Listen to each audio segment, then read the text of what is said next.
Hello and welcome.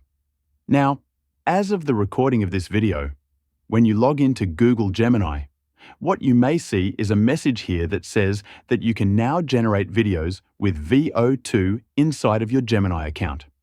We are going to click on Try Now for this message. That's going to bring us to a tab that's VO2.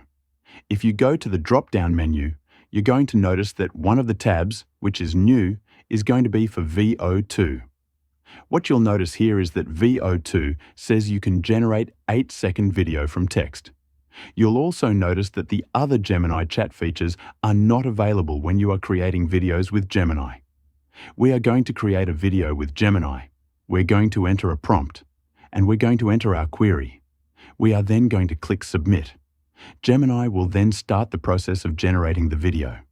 And what you'll notice here is that Gemini will give you a message stating that it can take 1 to 2 minutes to start the video process, and Gemini will then render your video. You'll notice here that it will play for 8 seconds.